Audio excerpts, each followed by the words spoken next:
So today we are going to watch the Tim Walz and JD Vance debate through the lens of Fox News, because of course we're going to watch it through the lens of Fox News. Let's see how this goes. To go until Election Day, the first and only meeting between the two men who hope to become Vice President of the United States.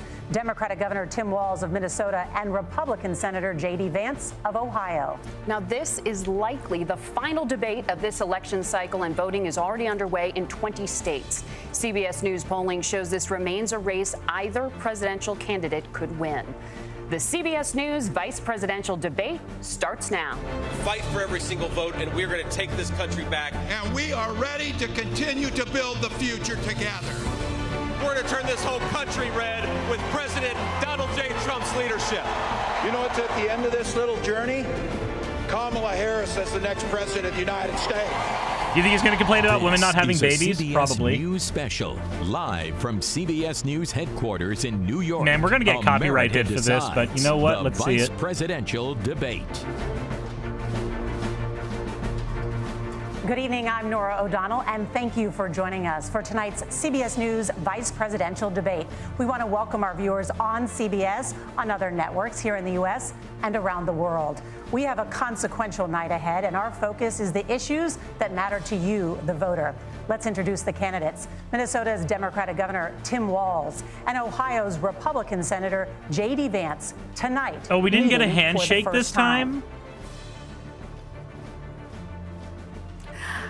There's the handshake. That was awkward as fuck. Civil debate. These are the rules that both campaigns have agreed to. Questions will be directed at one candidate, who will have 2 minutes to respond. The other candidate will be allowed 2 minutes for rebuttal. Then each candidate will get another minute to make further points, with an additional 1 minute each at the discretion of the moderator. The primary role of the moderators is to facilitate the debate between the candidates, enforce the rules, and provide the candidates with the opportunity to fact-check claims made by each other. CBS News reserves the right to mute the candidates' microphones to maintain decorum. We have not shared the questions or topics with the campaigns. The stage is set. Governor, Senator, thank you for joining us. Let's get started. Tonight, our country is facing several unfolding crises. The Middle East is on the brink of war. Americans are suffering from the catastrophic impact of Hurricane Helene. And now a labor strike as 25,000 dock workers from Maine to Texas are picketing. We're going to begin tonight with the Middle East. Margaret. This is going to be a spooky Earlier one. today, Iran launched its largest attack yet on Israel, but that attack failed, thanks to joint U.S. and Israeli defensive action. President Biden has deployed more than 40,000 U.S. military personnel and assets to that region over the past year to try to prevent a regional war. Iran is weakened, but the U.S. still considers it the largest state sponsor of terrorism in the world, and it has drastically reduced the time it would take to develop a nuclear weapon. It is down now to 1 or 2 weeks' time. Governor Walz, if you were the final voice in the Situation Room, would you support or oppose a preemptive strike by Israel on Iran? You have 2 minutes. Well, thank you. And thank you for those joining at home tonight. Let's keep in mind where this started. October 7th, Hamas terrorists massacred over 1,400 Israelis and took prisoners. That's not where it started, Walz. It started several years before that. To be able to defend itself is absolutely fundamental. Getting its hostages back, fundamental, and ending the humanitarian crisis in Gaza. But the expansion of Israel and its proxies is an absolute fundamental necessity for the United States to have the steady leadership there. You saw it experienced today, where along with our Israeli partners and our coalition, able to stop the incoming attack. But what's fundamental here is that steady leadership is going to matter. It's clear, and the world saw it on that debate stage a few weeks ago. A nearly 80-year-old Donald Trump talking about crowd sizes is not what we need in this moment. But it's not just that. It's those that were closest to Donald Trump that understand how dangerous he is when the world is this dangerous. His chief of staff, John Kelly, said that he was the most flawed human being he'd ever met. And both of his secretaries of defense and his national security advisors said he should be nowhere near the White House. Now, the person closest to them, to Donald Trump, said he's unfit for the highest office. That was Senator Vance. What we've seen out of Vice President Harris is we've seen steady leadership. We've seen a calmness that is able to draw on the coalitions to bring them together. Understanding this is kind of a non-answer. When our allies see Donald Trump turn towards Vladimir Putin, turn towards North Korea, when we start to see that type of fickleness around holding the coalitions together, we will stay committed. And as the Vice President said today we will protect our forces and our allied forces, and there will be consequences. Governor, your time is up. Senator Vance, the same question. Would you support or oppose a preemptive strike He's just by going to say Israel yes. on Iran? You have 2 minutes. So, Margaret, I want to answer the question. First of all, thanks, Governor. Thanks to CBS for hosting the debate. And thanks, most importantly, to the American people who are watching this evening and caring enough about this country to pay attention to this vice presidential debate. I want to answer the question, but I want to actually give an introduction to myself a little bit because I recognize a lot of Americans don't know who either one of us are. I was raised in a working class family. My mother required food assistance for periods of her life. My grandmother required Social Security help to raise me. And she raised me in part because my own mother struggled with addiction for a big chunk of my early life. I went to college on the GI Bill after I enlisted in the Marine Corps and served in Iraq. And so I stand here asking to be your vice president with extraordinary gratitude for this country, for the American dream. This is a non-answer too. Live my dreams. And most importantly, I know that a lot of you just give a yes or a fucking no. What? In the world and the feeling that the American dream is unattainable. I want to try to convince you tonight over the next 90 minutes that if we get better leadership in the White House, if we get Donald Trump back in the White House, the American dream is going to be attainable once again. Now, to answer this particular question, we have to remember that as much as Governor Walz just accused Donald Trump of being an agent of chaos, Donald Trump actually delivered stability in the world, and he did it by establishing effective deterrence. People were afraid of stepping out of line. Iran, which launched this attack, has received over $100 billion in unfrozen assets thanks to the Kamala Harris administration. What do they use that money for? They use it to buy weapons that they're now launching against our allies, and God forbid, potentially launching against the United States as well. Donald Trump recognized that for people to fear the United States, you needed peace through strength. They needed to recognize that if they got out of line, the United States global leadership would put stability and peace back in the world. Now, you asked about a preemptive strike, Margaret, and I want to answer the question. Look, it is up to Israel what they think they need to do to keep their country safe. Did they receive $100 billion from Harris? Our allies, wherever they are, when they're fighting the bad guys. I think that's the right approach to take with the Israel question. Thank you, Senator. Governor Walz, do you care to respond to any of the allegations? Well, look, Donald Trump was in office. We'll sometimes hear a revisionist history, but when Donald Trump was in office, it was Donald Trump who we had a coalition of nations that had boxed Iran's nuclear program in, the inability to advance it. Donald Trump pulled that program and put nothing else in its place. So Iran is closer to a nuclear weapon than they were before because of Donald Trump's fickle leadership. And when Iran shot down an American aircraft in international airspace, Donald Trump tweeted, so it was 16 because that's the billion. standard diplomacy of Donald Trump. And not when 100 Iranian billion. missiles did fall near U.S. troops and they received traumatic brain injuries, Donald Trump wrote it off as headaches. Look, our allies understand that Donald Trump is fickle. He will go to whoever has the most flattery or where it makes sense to him. Steady leadership like you witnessed today, like you witnessed in April. Both Iranian attacks were repelled. Our coalition is strong, and we need the steady leadership that Kamala Harris is providing. Senator Vance, the U.S. Just a quick note. So I just checked this one. Turns out that it was only $16 billion, and it was an unfreezing of assets they already owned, and it was only allowed to be used for humanitarian purposes. Like that was the stipulation of the unfreezing. So he just fucking lied. The consequences are impossible.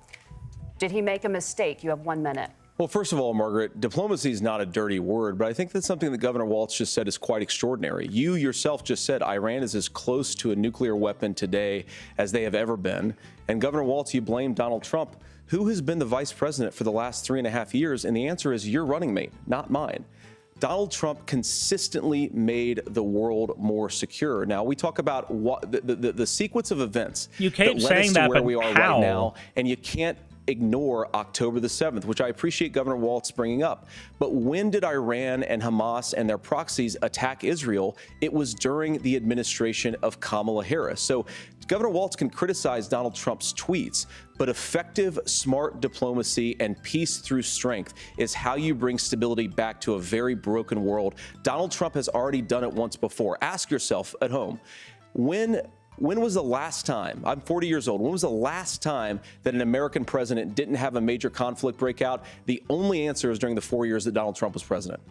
Gentlemen, we have a lot to get to. Nora? Margaret, thank you. But we had a Let's turn conflict now to end under Hurricane Biden. Helene. What? The storm Okay. could become one of the deadliest on record. More than 160 people are dead and hundreds more are missing. Scientists say climate change makes these hurricanes larger, stronger, and more deadly because of the historic rainfall.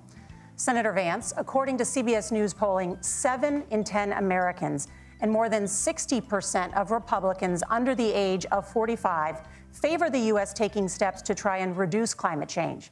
Senator, what responsibility would the Trump administration have to try and reduce the impact of climate change? I'll give you 2 minutes. Sure. So first of all, let's start with the hurricane, because it's an unbelievable, unspeakable human tragedy. I just saw today actually a photograph of 2 grandparents on a roof with a 6-year-old child, and it was the last photograph ever taken of them because the roof collapsed and those innocent people lost their lives. And I'm sure Governor Walz joins me in saying our hearts go out to those innocent people, our prayers go out to them, and we want as robust and aggressive as a federal response as we can get to save as many lives as possible, and then of course afterwards to help the people in those communities rebuild. I mean, these are communities that I love. Some of them I know very personally in Appalachia, yeah, all the across background the music Southeast. is really they not need fitting their for government this. to do their job, and I commit that when Donald Trump is president again, the government will put the citizens of this country first when they suffer from a disaster.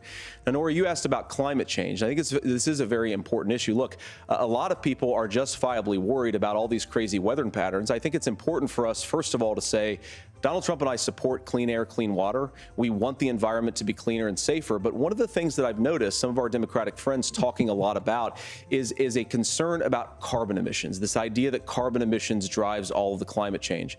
Well, let's just say that's true. Nobody fucking says that. What? Weird science. Let's Carbon just say emissions that's aren't the true. only thing that drive climate change. That, what would you want to do? The answer is that you'd want to reshore as much American manufacturing as possible, and you'd want to produce as much energy as possible in the United States of America, because we're the cleanest economy in the entire world. What have Kamala Harris's policies actually led to? More energy production in China, but they're not more manufacturing overseas, more doing business in some of the dirtiest parts of the entire world. And when I say that, I mean the amount of carbon emissions they're doing per unit of economic output. So if we actually care about getting cleaner air and cleaner water, the best thing to do is to double down and invest in American workers and the American people. And unfortunately, Kamala Harris has done exactly the opposite. Governor Walz, you have 2 minutes to respond. Well, we got close to an agreement because all those things are happening. Look, first of all, it is a horrific tragedy with this hurricane, and my heart goes out to the folks that are down there in contact with the governors. I serve as co-chair of the Council of Governors as we work together on these emergency managements. Governors know no partisanship. They work together. So all of the governors and the emergency responders are on the ground. Those happen on the front end. The federal government comes in, makes sure they're there that we recover, but we're still in that phase where we need to make sure that they're staying there, staying focused. Now, look, coming back to the climate change issue, there's no doubt this thing roared onto the scene faster and stronger than anything we've seen. Senator Vance has said that there's a climate problem in the past. Donald Trump called it a hoax and then joked that these things would make more beachfront property to be able to invest in.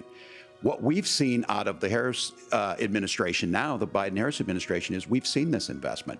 We've seen massive investments, the biggest. I like how J.D. Vance avoided the climate change thing and tried to turn it into a economic thing. Ohio, taking the EV technology that we invented and making it here. 200,000 jobs across the country. The largest solar manufacturing plant in North America sits in Minnesota.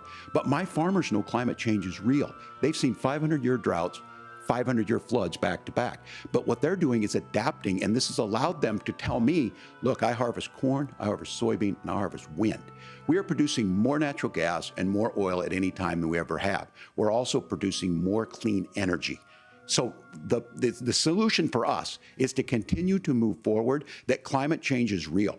Reducing our impact is absolutely critical, but this is not a false choice. You can do that at the same time you're creating the jobs that we're seeing all across the country. That's exactly what this administration has done. We are seeing this is a good answer. It's answering the red herring and also the actual answer. Makes sense. And then we start thinking about how do we mitigate these disasters. Thank you. Senator, I want to give you an opportunity to respond there. The governor mentioned that President Trump has called climate change a hoax. Do you agree?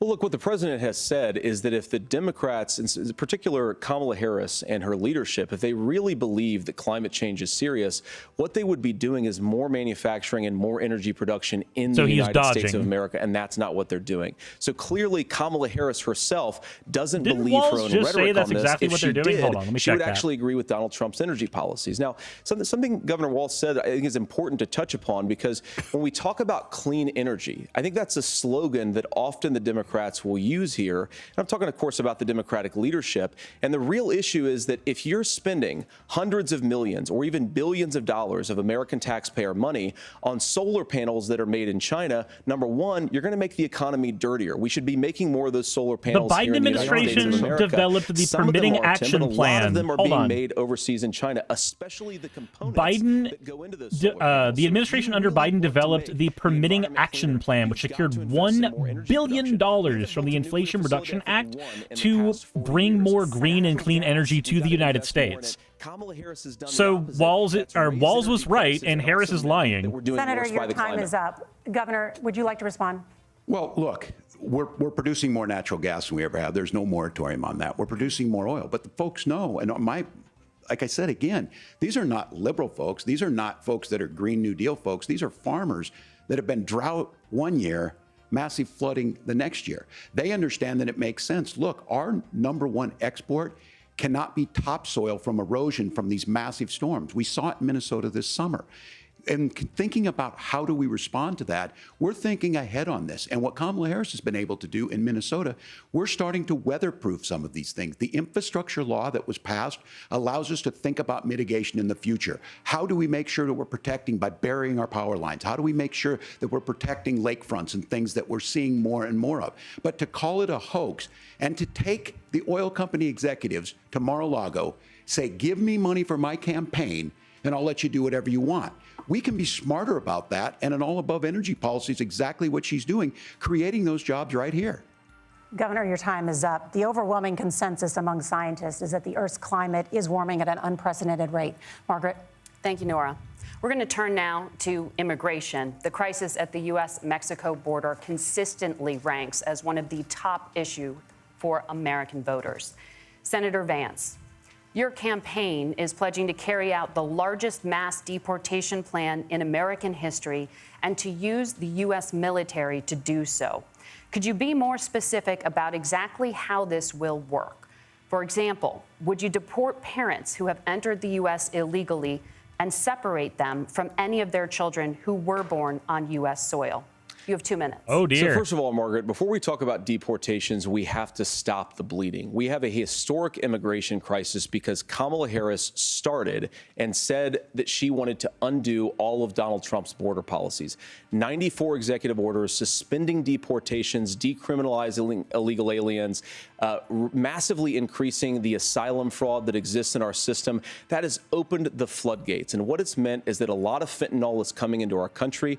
I had a mother who struggled with opioid addiction and has gotten clean. I don't want people who are struggling with addiction to be deprived of their second chance because Kamala Harris let in fentanyl into our communities at record levels. So you've got to stop the bleeding. You've got to re-implement Donald Trump's border policies, build the wall, re-implement deportations. And that gets me to your point, Margaret, about what do we actually do? So we've got 25 million illegal aliens who are here in the country. What do we do with them? I think the first thing that we do is we start with the criminal migrants. About 1 million of those people have committed some form of crime in addition to crossing the border illegally. I think you start with deportations on those folks. And then I think you make it harder for illegal aliens to undercut the wages of American workers. A lot of people will go home if they can't work for less than minimum wage in our own country. And by the way, that'll be really good. You know, one of the big reasons that fentanyl comes to the United States is because people can make a lot of money cutting hard drugs with fentanyl. We have 320,000 children that the Department of Homeland Security has effectively lost. Some of them have been sex trafficked. Some of them hopefully are at homes with their families. Some of them have been used as drug trafficking mules. The real family separation policy in this country is unfortunately Kamala Harris's wide open southern border. And I'd ask my fellow Americans to remember, when she came into office, she said she was going to do this. Real leadership would be saying, you know what, I screwed up. We're going to go back to Donald Trump's border policies. I wish that she would do that. It would be good for all of us. Governor, do you care to respond to any of those specific allegations, including Harris, that the vice president Biden, is, quote, continue most of Trump's border policies? And using kids as drug mules, among other things, regarding children? The drug mule is not true, but I will say about this, about the fentanyl, because this is a crisis of this, the opioid crisis. And the good news on this is the last 12 months saw the largest decrease in opioid deaths in our nation's history. 30% decrease in Ohio, but there's still more work to do. But let's go back to this on immigration. Kamala Harris was the Attorney General of the largest state and a border state in California. She's the only person in this race who prosecuted transnational gangs for human trafficking and drug interventions. But look, we all want to solve this. Most of us want to solve this, and that is the United States Congress. That's the Border Patrol agents. That's the Chamber of Commerce. That's most Americans out here. That's why we had the fairest and the toughest bill on immigration that this nation's seen. It was crafted by a conservative senator from Oklahoma, James Lankford. I know him. He's super conservative, but he's a man of principle, wants to get it done. Democrats and Republicans worked on this piece of legislation. The Border Patrol said, this is what we need in here. These are the experts. And the Chamber of Commerce and the Wall Street Journal said, pass this thing. Kamala Harris helped get there. 1,500 new border agents, detection for drugs, DOJ money to speed up these the Harris also showed up at the border like 4 days ago. But as soon as I was getting ready to pass and actually tackle this, Donald Trump said no, told them to vote against it because it gives him a campaign issue. It gives him what would Donald Trump talk about if we actually did some of these things? And they need to be done by the legislature. You can't just do this through the executive branch. So look, we have the options to do this. Donald Trump had 4 years. He had 4 years to do this. Robot, thank you for subscribing. He promised you, America, how easy it would be. I'll build you a big, beautiful wall, and Mexico will pay for it. Less than 2% of that wall got built, and Mexico didn't pay a dime. But here we are again, 9 years after he came down that escalator, dehumanizing people and telling them what he was going to do. As far as the deportation plan, at one point, Senator Vance said it was so unworkable to be laughable. So that's where we're at. Pass the bill, she'll sign it. Governor, your time is up. Senator, the question was, will you separate parents from their children, even if their kids are U.S. citizens? You have 1 minute. Margaret, my point is that we already have massive child separations thanks to Kamala Harris's open you're not border. going to answer I didn't accuse it. Kamala Harris of inviting drug mules. I said that she enabled the Mexican drug cartels to operate freely in this country, and we know that they use children as drug mules, and it is a disgrace, and it has to stop. Look, I think what Tim said just doesn't pass the smell test. For 3 years, Kamala Harris went out bragging that she was going to undo Donald Trump's border policy. She did exactly that. We had a record number of illegal crossings. We had a record number of fentanyl coming into our country. And now that she's running for president, or a few months before, she says that somehow she got religion and cared a lot about a piece of legislation. The only thing that she did when she became the vice president, when she became the appointed border czar, was to undo 94 Donald Trump executive actions that opened the border. This problem is leading to massive problems in the United States of America. Parents who can't afford health care, schools that are overwhelmed. It's got to stop, and it will when Donald Trump is president again. Senator, your time is up. Governor, what about our CBS News polling, which does show that a majority of Americans, more than 50%, support mass deportations? Look, we fix this issue with a bill that is necessary, but the issue on this is what happens when you don't want to solve it. You demonize it. And we saw this, and Senator Vance, and it surprises me on this, talking about and saying, I will create stories to bring attention to this. That vilified Yeah, a that large was number a thing of people you who were fucking here did, legally buddy. in the community of Springfield. The Republican governor said, it's not true. Don't do it. There's consequences for this. There's consequences. We could come together. Senator Langford did it. We could come together and solve this if we didn't let Donald Trump continue to make it an issue. And the consequences in Springfield were the governor had to send state law enforcement to escort kindergartners to school. I believe Senator Vance wants to solve this, but by standing with Donald Trump and not working together to find a solution, it becomes a talking point. And when it becomes a talking point like this, we dehumanize and villainize other human beings. Tim, Governor, your time is up. Senator, I'll give you 1 minute, but let me just ask you the question first. The governor has made the point, and I think as a sitting lawmaker, you know that Congress controls the purse strings and any funding. So you have said repeatedly that Donald Trump would, through executive action, solve this. Do you disagree that Congress controls the purse strings and would need to support many of the changes that you would actually want to implement? You have 1 minute. Look, Margaret, first of all, the gross majority of what we need to do at the southern border is just empowering law enforcement to do their job. I've been to the southern border more than our borders are. Kamala Harris has been, and it's actually heartbreaking because the Border Patrol agents, they just want to be empowered to do their job. Of course, additional resources would help, but most of this is about the president and the vice president empowering our law enforcement to say, if you try to come across the border illegally, you've got to stay in Mexico, you've got to go back through proper channels.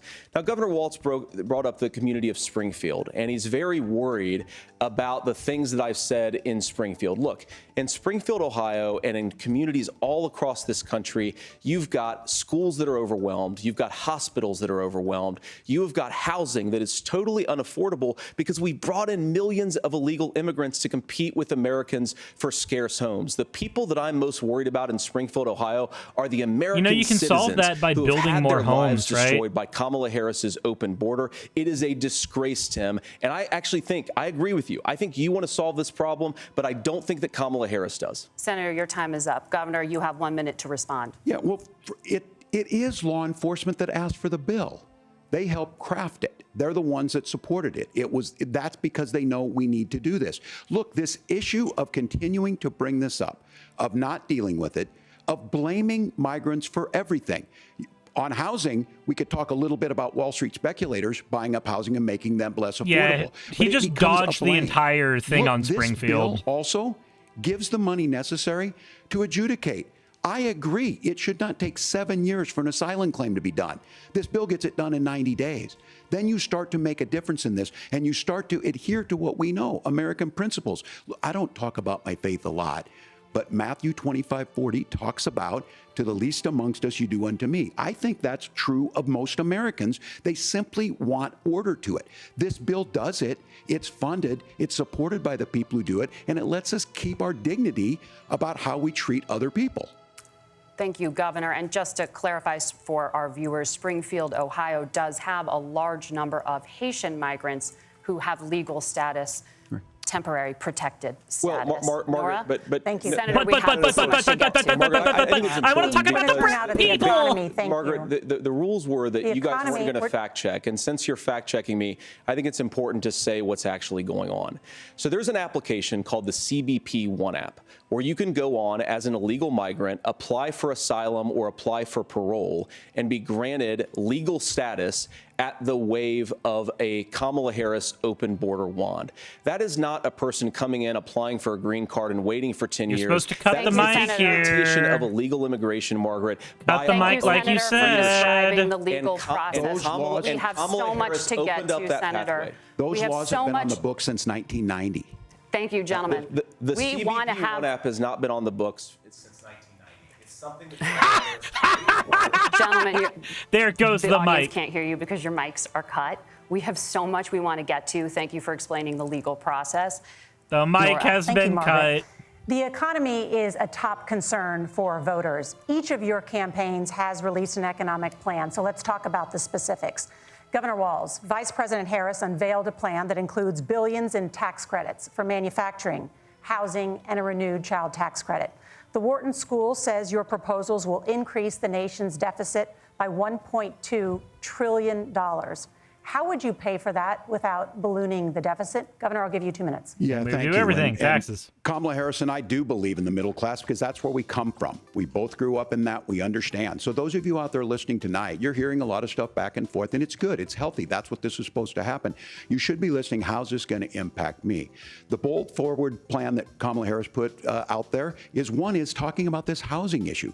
The one thing is there's 3 million new houses proposed under this plan with down payment assistance on the front end to get you in a house. A house is much more than just an asset to be traded somewhere. It's foundational to where you're at. And then making sure that the things you buy every day, whether they be prescription drugs or other things, that there's fairness in that. Look, the $35 insulin is a good thing, but it costs $5 to make insulin. They were charging $800 before this law went into effect. As far as the housing goes, I've seen it in Minnesota. Man, Vance looks so frustrated right now. Prices went down on rent 4%. It's working. And then making sure tax cuts go to the middle class. $6,000 child tax credit, we have one in Minnesota, reduces childhood poverty by 1/3. We save money in the long run, and we do the right thing for families. And then getting businesses off the ground. The law as it stands right now is $5,000 tax credit for small business, increasing that to $50,000. Now, this is a philosophical difference between us. Donald Trump made a promise, and I'll give you this. He kept it. He took folks to Mar-a-Lago, said, you're rich as hell, I'm going to give you a tax cut. He gave the tax cuts that predominantly went to the top class. What that's a really good burn. An $8 trillion increase in the national debt, the largest ever. Now he's proposing a 20% consumption or sales tax on everything we bring in. Everyone agrees, including businesses, it would be destabilizing it, it would increase inflation and potentially lead to a recession. Look, this is simple for you. Where are we going? Kamala Harris has said to do the things she wants to do, we'll just ask the wealthiest to pay their fair share. When you do that, our system works best, more people are participating in it, and folks have the things that they need. Senator, I want to give you a moment to respond on that. But similarly, the Wharton School has done an analysis of the Trump plan and says it would increase the nation's deficit by $5.8 trillion. Jesus Christ, because the Trump plan sucks, I guess. How do you pay for all that without ballooning the deficit? I'll give you 2 minutes. Well, first of all, you're going to hear a lot from Tim Walz this evening, and you just heard it in the answer. A lot of what Kamala Harris proposes to do, and some of it, I'll be honest with you, it even sounds pretty good. Here's what you won't hear, is that Kamala Harris has already done it. Because she's been the vice president for 3.5 years. She had the opportunity to enact all of these great policies, and what she's actually done instead is drive the cost of food higher by 25%, drive the cost of housing higher by about 60%.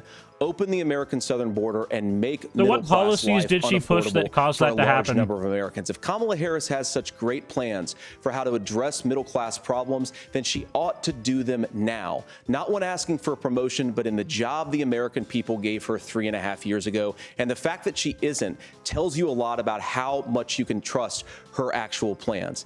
Now, Donald Trump's economic plan is not just a plan, but it's also a record. A lot of those same economists attack Donald Trump's plans, and they have PhDs, but they don't have common sense, and they don't have wisdom. Common sense is a because fucking Donald Trump's spook. economic policies delivered the highest take-home pay in a generation in this country, 1.5% inflation, and to boot, peace and security all over the world. So when people say that Donald Trump's economic plan doesn't make sense, that's not a thing we fucking measure here. Look at the record. He delivered rising take-home pay for American workers. Now, Tim admirably admits that they want to undo the Trump tax cuts. But if you look at what was so different about Donald Trump's tax cuts, even from previous Republican tax cut plans, is that a lot of those resources went to giving more take-home pay to middle class and working class Americans. It was passed in 2017, and you saw an American economic boom unlike we've seen in a generation in this country. That is a record that I'm proud to run on, and we're going to get back to that common sense wisdom so that you can afford to live the American dream again. I know a lot of you are struggling. I know a lot of you are worried about paying the bills. It's going to stop when Donald Trump brings back common sense to this country. Governor, do you want to respond to that? It doesn't answer the question, though. God. Well, Kamala Harris's day one was Donald Trump's failure on COVID that led to the collapse of our economy. We were already before COVID in a manufacturing recession, but 10 million people out of work, largest percentage since the Great Depression. 9 million jobs closed on that. That was day one. Whether it was the Infrastructure Act or other things we moved. Now, you made a question about experts, said this. I've made a note of this. Economists can't be trusted. Science can't be trusted. National security folks can't be trusted.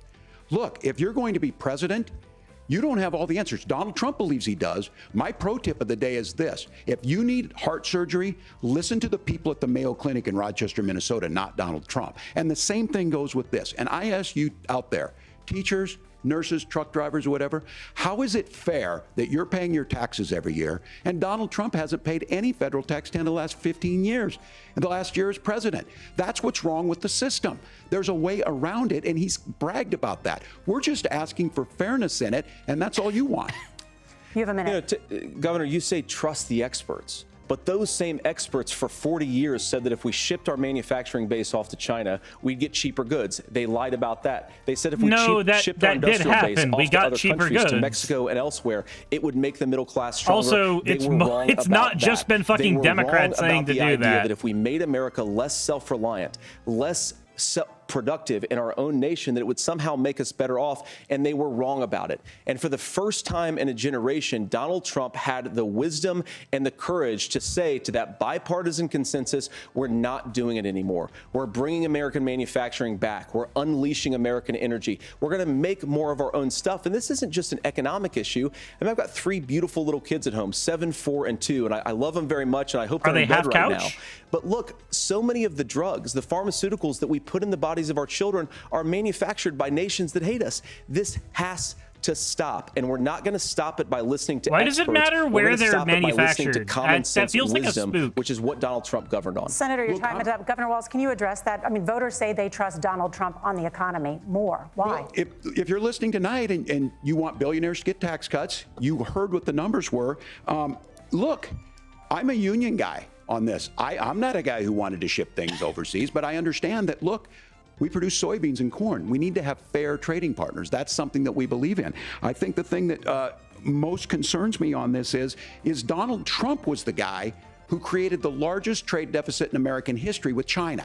So the rhetoric is good. Much of what the senator said right there, I'm in agreement with him on this. I watched it happen too. I watched it to my communities, and we talked about that. But we had people undercutting the right to collectively bargain. We had right to work states made it more difficult. We had companies that were willing to ship it over, and we saw people profit. Folks that are venture capital in some cases, putting money into companies that were overseas. We're in agreement that we bring those home. The issue is Donald Trump is talking about it. Kamala Harris has a record, 250,000 more manufacturing jobs just out of the IRA. May I respond to that? Yes. So appreciate that. So if you notice, what Governor Walz just did is he said, first of all, Donald Trump has to listen to the experts. And then when he acknowledged that the experts screwed up, he said, well, Donald Trump didn't do nearly as good of a job as the statistics show. That's not what happened, you weirdo. And I honestly, Tim, I think you got a tough job here, because you've got to play whack-a-mole. You've got to pretend that Donald Trump didn't deliver rising take-home pay, which of course he did. You've got to pretend that Donald Trump didn't deliver lower inflation, which of course he did. And then you simultaneously got to defend Kamala Harris's atrocious economic record, which has made gas, groceries, and housing unaffordable for American citizens. I was raised by a woman who would sometimes go into medical debt so that she could put food on the table in our household. I know what it's like to not be able to afford the things that you need to afford. We can do so much better. To all of you watching, we can get back to an America that's affordable again. We just got to get back to common sense economic principles. I hope we have a conversation on health care then. Senator, Governor, please. Thank you. Margaret? I want to hear this. We have a lot to get to. A friend of mine and I had a disagreement over the health care thing earlier today. Right now, I want to talk about hear more about personal qualifications. The vice president is often the last voice the president hears before making consequential decisions. We want to ask you about your leadership qualities. Governor Walz, you said you were in Hong Kong during the deadly Tiananmen Square protests in the spring of 1989. But Minnesota Public Radio and other media outlets are reporting that you actually didn't travel to Asia until August of that year. Can you explain that discrepancy? Yeah, well, and to the folks out there who didn't get at the top of this, look, I grew up in small rural Nebraska, town of 400, town that you rode your bike with your buddies till the streetlights come on, and I'm proud of that service. I joined the National Guard at 17, worked on family farms, and then I used the GI Bill to become a teacher, passionate about it, a young teacher.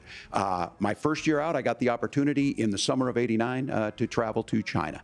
35 years ago, be able to do that. I came back home and then started a program to take young people there. We would take basketball teams, we would take baseball teams, we would take dancers, and we would go back and forth to China. The issue for that was to try and learn. Now, look, my community knows who I am. They saw where I was at. Look, I will be the first to tell you, I have poured my heart into my community. I've tried to do the best I can, but I've not been perfect. And I'm a knucklehead at times, but it's always been about that. Those same people elected me to Congress for 12 years.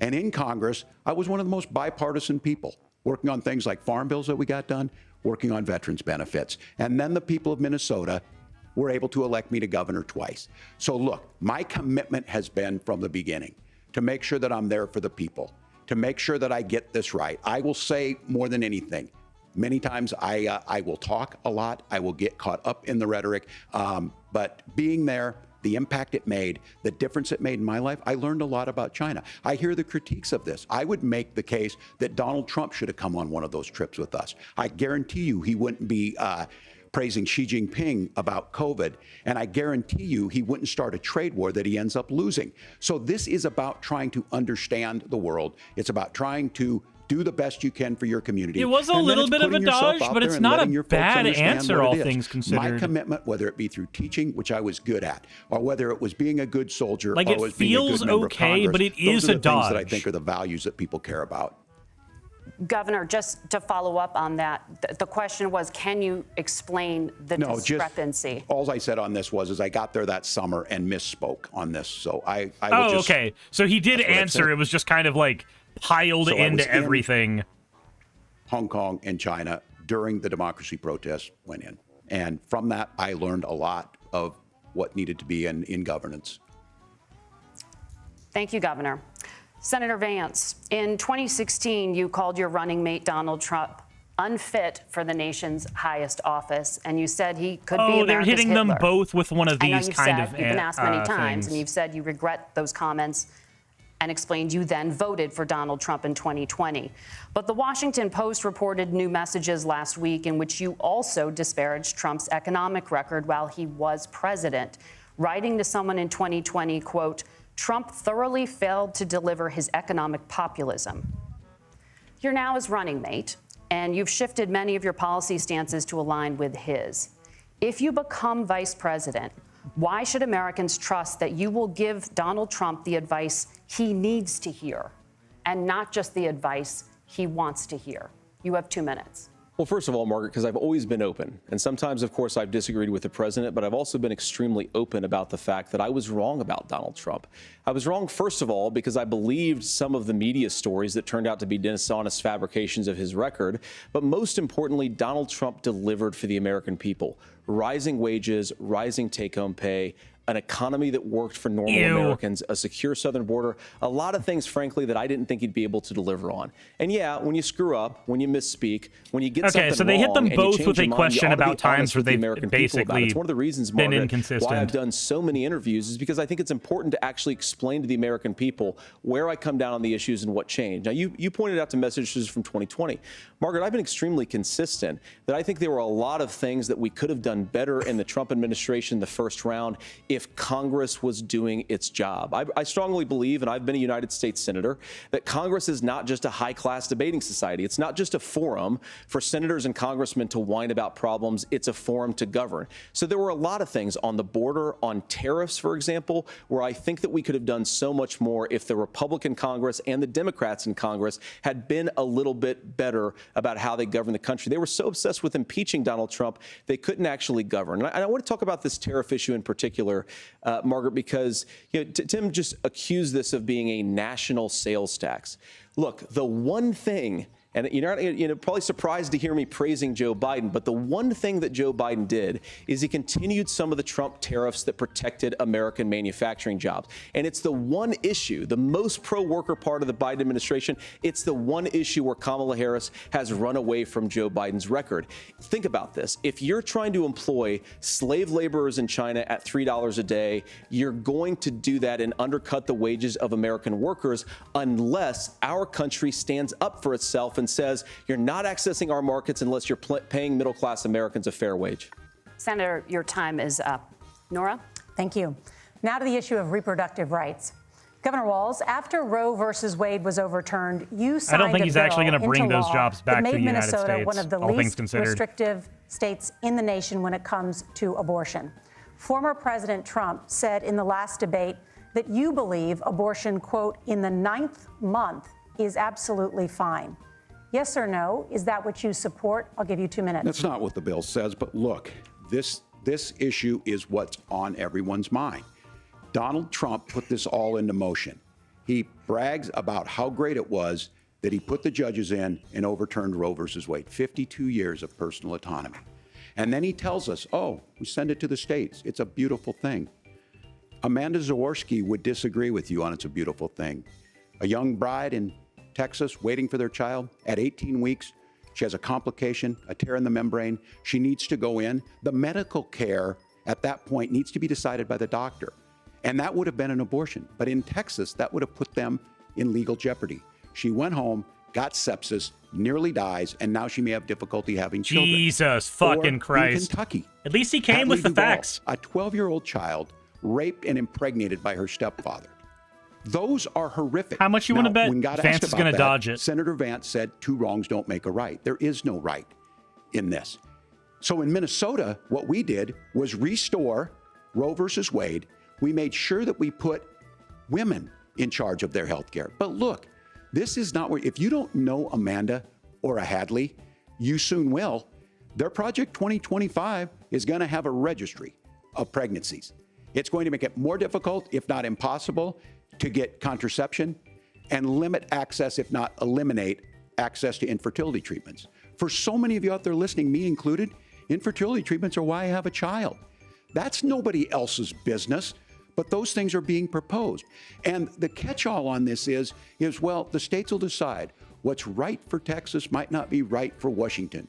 That's not how this works. That's not how the world works. We have seen maternal mortality skyrocket in Texas, outpacing many other countries in the world. This is about healthcare. In Minnesota, we are ranked first in healthcare for a reason. We trust women, we trust doctors. Senator, do you want to respond to the governor's claim? Will you create a federal pregnancy monitoring agency? No, Nora, certainly we won't. And I want to talk about this issue because I know a lot of Americans care about it, and I know a lot of Americans don't agree with everything. So that he I've can ever dodge said it on by this saying topic. he won't, but the Heritage Foundation I grew up in a wants working-class family to. in a neighborhood where I knew a lot of young women who had unplanned pregnancies and decided to terminate those pregnancies because they feel like I'm they not didn't have any other misogynistic because options. I knew women. And, you know, I one of them is actually very dear to me. And I know she's watching tonight, and I love you. And she told me something a couple years ago that she felt like if she hadn't had that abortion, that it would have destroyed her life because she was in an abusive relationship.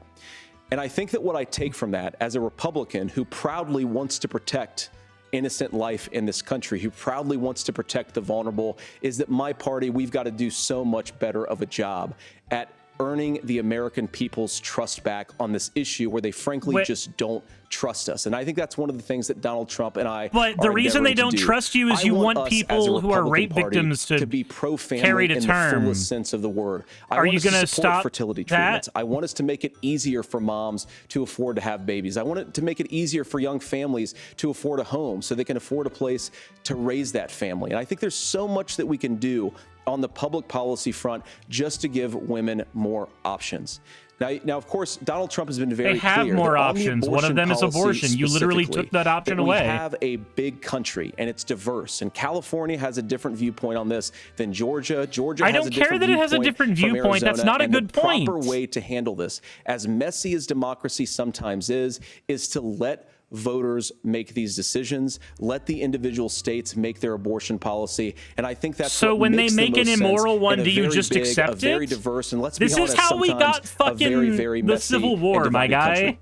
Governor, would you like to respond and also answer the question about restrictions? Yeah, well, the question got asked, and Donald Trump made the accusation that wasn't true about Minnesota. Well, let me tell you about this idea that there's diverse states. There's a young woman named Amber Thurman. She happened to be in Georgia, a restrictive state. Because of that, she had to travel a long distance to North Carolina to try and get her care. Amber Thurman died in that journey back and forth.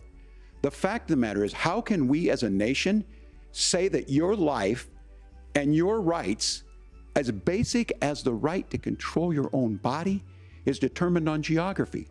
There's a very real chance, had Amber Thurman lived in Minnesota, she would be alive today. That's why the restoration of Roe versus Wade. When you listen to Vice President Harris talk about this subject and you hear me talk about it, you hear us talking exactly the same. Donald Trump is trying to figure out how to get the political. I like how JD Vance does the whole, we need to earn the trust back, and Walz is like, these are the people you failed. That's the problem. Governor, your time is up. Senator, let me ask you about that. He mentioned, it was, I think, referring to a national ban. In the past, you have supported a federal ban on abortion after 15 weeks. In fact, you said if someone can't support legislation like that, quote, you are making the United States the most barbaric pro-abortion regime anywhere in the entire world. My question is, why have you changed your position? Well, Nora, first of all, I never supported a national ban. I did when I was running for Senate in 2022 talk about setting some minimum national standard. For example, we have a partial birth abortion ban in place in this country at the federal level. I don't think anybody's trying to get rid of that. I didn't support a national ban. I just supported something that's going to look kind of sort of like a national ban. Abortion stance. But Nora, you know, one of the things that changed is in the state of Ohio, we had a referendum in 2023, and the people of Ohio voted overwhelmingly, by the way, against my position. And I think that what I learned from that, Nora, is that we've got to do a better job at winning back people's trust. So many young women would love to have families. So many young women also see an unplanned pregnancy as something that's going to destroy their livelihood, destroy their education, destroy their relationships. Oftentimes it does. We've got to earn people's trust back. And that's why Donald Trump and I so are you want women to trust that they're policies, going to be able to hold a rape baby making for fertility longer. treatments That's more what you're saying. Because we've got to do a better job at that, and that's what real leadership is. Governor, your response. I'm going to respond on the pro-abortion piece of that. No, we're not. We're pro-women. We're pro-freedom to make your own choice. We know what the implications are to not be that. Women having miscarriages, women not getting the care, physicians feeling like they may be prosecuted for providing that care. And as far as making sure that we're educating our children and giving them options, Minnesota's a state with one of the lowest teen pregnancy rates. We understand that too. We know that the options need to be available, and we make that true. We also make it. Come on, women, trust us. We know what's best for you. For the best place to raise that's children. Kind of where that's but at these for me two things to try and say that we're pro-children, but we don't like this, or you guys are pro-abortion, that's not the case at all. We are pro-freedoms for women to make their choices, and we're going, and Kamala Harris is making the case, to make options for children more affordable, a $6,000 child tax credit, but we're not going to base that on the backs of making someone like Amber Thurman drive 600 miles to try and get health care. Senator? May I respond to that? First of all, Governor, I agree with you. Amber Thurman should still be alive, and there are a lot of people who should still be alive, and I certainly wish that she was. There are a lot of people that should still be alive. You know that you're directly responsible for that, right? As I read the Minnesota law that you signed into law, the statute that you signed into law, it says that a doctor who presides over an abortion where the baby survives, the doctor is under no obligation to provide life-saving care to a baby who survives a botched late-term abortion. That is, I think, whether you're pro-choice or pro-abortion, that is fundamentally barbaric. And that's why I use that word, Nora, is because some of what we've seen, do you want to force Catholic hospitals to perform abortions against their will? You shouldn't be a fucking hospital if you're not going to do medical shit. To violate their force a Catholic hospital to do that. I don't give a fuck about their religion. I give a fuck about people's rights. And make the country more pro-baby and pro-family. But please. Yes, Governor, please respond. Look, this is one where there's always something there. This is a very simple proposition. These are women's decisions to make about their healthcare decisions, and the physicians. Do you want to force a Catholic hospital? Yes, trying to all of them, the way every fucking one, to try and make a point. That's not it at all. What was I wrong about, Governor? Please tell me. What was I wrong about? That is not the way the law is written. Look, I've given. But how? I've given this advice on a lot of things that getting involved, getting engaged. That's been misread, and it was fact checked at the last debate. But the point on this is there's a continuation of these guys. How is it written wrong? You already got it wrong once before. I used this line on this. Just mind your own business on this. Things worked best when Roe versus Wade was in place. When we do a restoration of Roe, that works best. That doesn't preclude us from increasing funding for children. It doesn't increase us from making sure that once that child's born, like in Minnesota, they get meals, they get early childhood education, they get health care.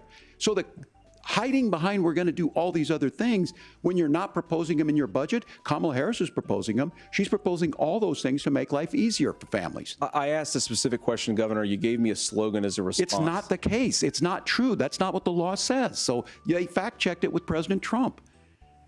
Gentlemen, there's a lot to discuss. We have to move on, and we're going to be right back. I gave you a specific answer. Yeah, and I told you it's not what's in the law. You made it the fuck up.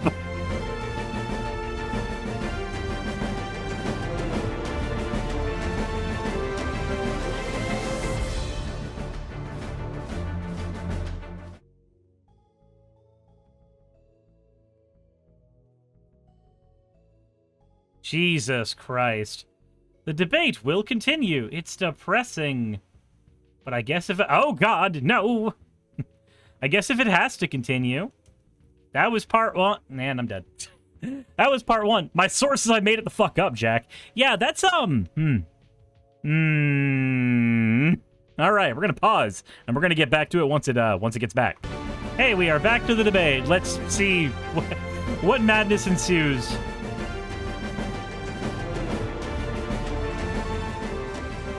Welcome back to the CBS News Vice Presidential Debate.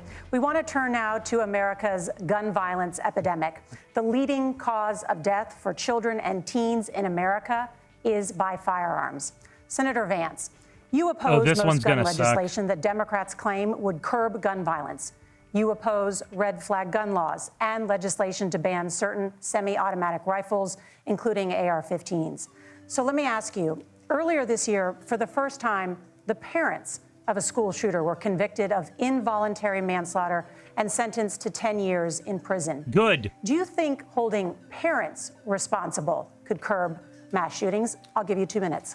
Yeah, well, Nora, on that particular case, I don't know the full details, but I certainly trust local law enforcement and local authorities to make those decisions. How do you not know the details of that particular shooting? In some cases, the I guess maybe that one was just too close to me. And the details really matter here, of course. For example, if a kid steals a gun, that's going to be different than if a parent hands over a gun knowing that their kid is potentially dangerous. Wait. If the kid steals a gun, why was it easy for the kid to get a hold of a gun in the first place? Beautiful little kids. No. We should be able to hold the parent accountable for that. And like a lot of parents, we send our kids to school with such hope and such joy and such pride at their little faces on the first day of school. And we know, unfortunately, that a lot of kids are going to experience this terrible epidemic of gun violence. And of course, our hearts go out to the families that are affected by this terrible stuff. So you admit it's an epidemic of gun violence. And we do have to do better. And I think that Governor Walz and I actually probably agree that we need to do better on this. The question is just how do we actually do it? Now, here's something that really bothers me and worries me about this epidemic of violence. The gross majority, close to 90% in some of the statistics I've seen, of the gun violence in this country is committed with illegally obtained firearms. And while we're on that topic, we know that thanks to Kamala Harris's open border, we've seen a massive influx in the number of illegal guns run by the Mexican drug cartel. So that number, the amount of illegal guns in our country is higher today than it was 3.5 years ago.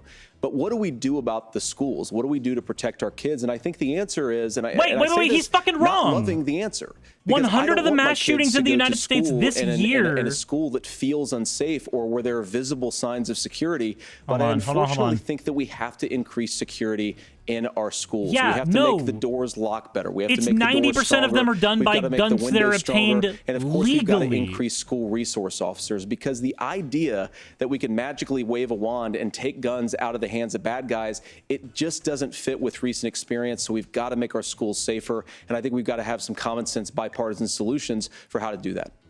Governor, you have 2 minutes. Well, I think all the parents watching tonight, this is your biggest nightmare. Look, I got a 17-year-old, and he witnessed a shooting at a community center playing volleyball. Those things don't leave you. As a member of Congress, I sat in my office surrounded by dozens of the Sandy Hook parents, and they were looking at my 7-year-old picture on the wall. Their 7-year-old were dead, and they were asking us to do something. And look, I'm a hunter. I own firearms. The vice president is. We understand that the Second Amendment is there, but our first responsibility is to our kids to figure this out. In Minnesota, we've enacted enhanced red flag laws, enhanced background checks, and we can start to get data. But here's the problem. If we really want to solve this, we've got folks that won't allow research to be even done on gun violence. And this idea that we should just live with it, and here's what I do think, that this is a good start to the conversation. I 100% believe that Senator Vance hates it when these kids, it's abhorrent and it breaks your heart. I agree with that. But that's not far enough when we know there are things that worked. I've spent time in Finland and seen some Finnish schools. They don't have this happen, even though they have a high gun ownership rate in the country. There are reasonable things that we can do to make a difference. It's not infringing on your Second Amendment. And the idea to have some of these weapons out there, it just doesn't make any sense.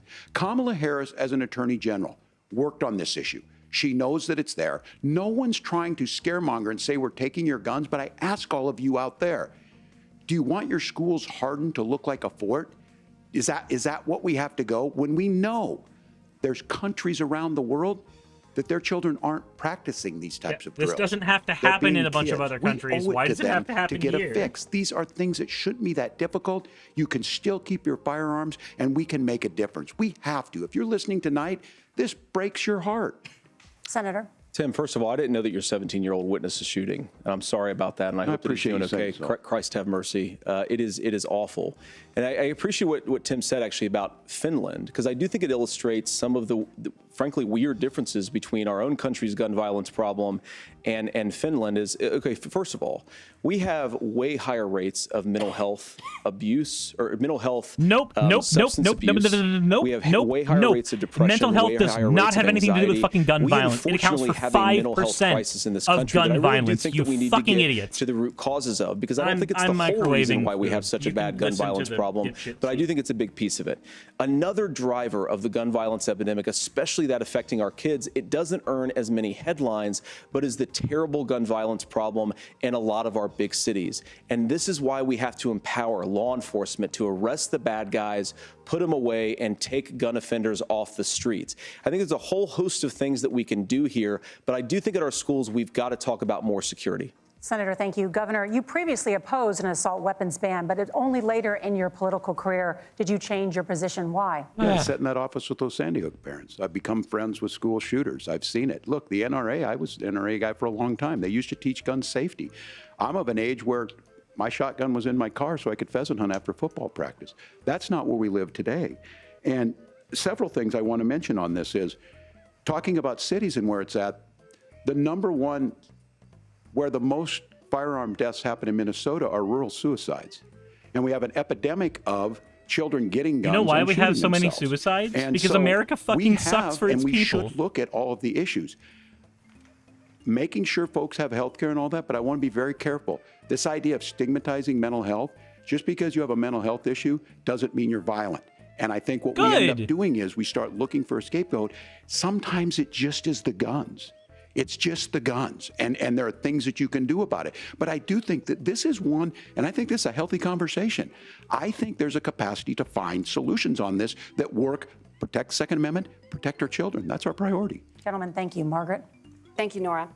Let's turn now to the top contributor to inflation, the high cost of housing and This rent. one's going to be fun. There's a shortage of more than 4 million homes in the United States. I can barely afford shit these days. And that contributes to the high housing prices.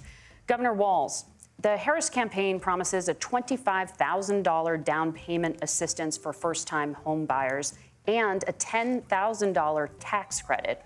They also promise to build 3 million new homes. Where are you building these homes, and won't handing out that kind of money just drive up prices higher? No, it's not handing out. That's not how that works. This issue of housing, and I think those of you listening on this, the problem we've had is that we've got a lot of folks that see housing as another commodity. It can be bought up, it can be shifted, it can be moved around. Those are not folks living in those houses. Those of you listening tonight, that house is a big deal. I bought and owned one house in my life. My mom still lives in the house where I was. And when I think of a house, I'm thinking of Christmas services after midnight mass where you go with your family. We need to make it more affordable. And one of the things, as I said, this program that the Vice President is pushing forward and bringing a new way of approaching this is something we're doing in Minnesota from that lead. We in the state invested in making sure our housing was the biggest investment that we'd ever made in housing. It starts to make it easier. We cut some of the red tape. Local folks, look, we can't do it at the federal level, but local folks make it easier to build those homes. And then that down payment assistance. I can tell all of you out there, one of the, certainly for me, using the GI Bill was one thing, but a veteran's home loan, the big thing about a veteran's home loan is You don't have to pay the down payment. Those are things that make it there. Now, look, you're going to pay it back, and you're going to pay your mortgage. Those are things that we know in the long run, the appreciated value, the generational wealth that's created from it. And I will give Minneapolis an example. Minneapolis is the one city where we've seen the lowest inflation rates. We've seen a 12% increase in stock because we've put some of these things in. And we're implementing a state program to make sure we give some of that down payment assistance. We get it back from people because here's what we know. People with stable housing end up with stable jobs. People with stable housing have their kids able to get to school. All of those things in the long run end up saving our money. And that's the thing that I think we should be able to find some common ground in, but we can't blame immigrants for the only reason. That's not the case that's happening in many cities. The fact of the matter is that we don't have enough naturally affordable housing, but we can make sure that the government's there to help kickstart it, create that base. Governor, your time is up. Senator Vance, as far as your campaign's position, the promise is to seize federal lands to build homes, remove regulation, provide tax breaks, and cut back on immigration, which you say pushes up prices. Where are you going to build all the new homes you're promising, and what part of any of this plan will provide immediate relief? You have 2 minutes. Well, first of all, Tim just said something that I agree with. We don't want to blame immigrants for higher housing prices, but we do want to blame Kamala Harris for letting in millions of illegal aliens into this country, which does drive up costs, Tim. 25 million illegal aliens competing with Americans for scarce homes is one of the most significant drivers of home prices in the country. It's why we have massive increases in home prices that have happened right alongside massive increases in illegal alien populations under Kamala Harris's leadership. Now, Tim just mentioned a bunch of ideas. Now, some of those ideas I actually think are halfway decent, and some of them I disagree with. But the most important thing here is Kamala Harris is not running as a newcomer to politics. She is the sitting vice president. If she wants to enact all of these policies to make housing more affordable, I invite her to use the office that the American people already gave her, not sit around and campaign and do nothing while Americans find the American dream of homeownership completely unaffordable. Now, you asked, Margaret, what would immediately change the equation for American citizens? If you lower energy prices, as Donald Trump says, drill, baby, drill, one of the biggest drivers of housing costs aside from illegal immigration is, think about it, if a truck driver's paying 40% more for diesel, then the lumber he's delivering to the job site to build the house is also going to become a lot more expensive. If we open up American energy, you will get immediate pricing relief for American citizens, not, by the way, just in housing, but in a whole host of other economic goods, too. Senator Vance, you still have 23 seconds there. Do you want to answer? Can I have it? Where? Yeah. Can I have it? We will get to you in a moment. But, Senator, where are you going to seize the federal lands? Can you clarify? Well, what Donald Trump has said is we have a lot of federal lands that aren't being used for anything. They're not being used for national park. They're not being used, and they could be places where we build a lot of housing. And I do think that we should be opening up building in this country. We have a lot of land that could be used. We have a lot of Americans that need homes. We should be kicking out illegal immigrants who are competing for those homes, and we should be building more homes for the American citizens who deserve to be here. Senator, your time is up. Governor, I do want to let you respond to the allegation that the vice president is letting in. Well, of course, that's he always brings it up to the fucking immigrants. I guess we agreed not to fact check. I'll check it. That, look, crossings are down compared to when Donald Trump left office. But it's, again, blaming and not trying to find the solution. I was going to ask, though, on this question, are we going to drill and build houses in the same federal land? And I think when people hear federal lands, these are really important pieces of land. Now, Minnesota doesn't have a lot of federal lands. I know in the western part of the countries we do.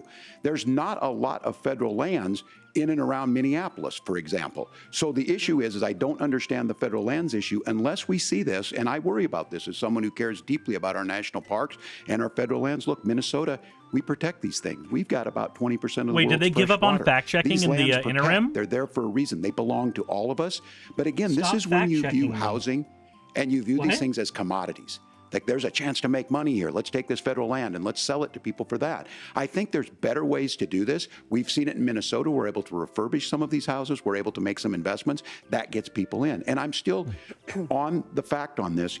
Economists, Senator Vance, you said you don't like the economists. Which economists are saying that it is immigrants that's adding to the cost? Governor, your time is up. But Senator, on that point, I'd like for you to clarify. There are many contributing factors to high housing costs. What evidence do you have that migrants? He's not going to answer this question very well at all. Well, there's a Federal Reserve study that we're happy to share after the debate. We'll put it up on social media, actually, that really drills down on the connection between increased levels of migration, especially illegal immigration, and higher housing prices. Now, of course, Margaret, that's not the entire driver of higher housing prices. It's also the regulatory regime of Kamala Harris. Look, we are a country of builders. We're a country of doers. We're a country of explorers.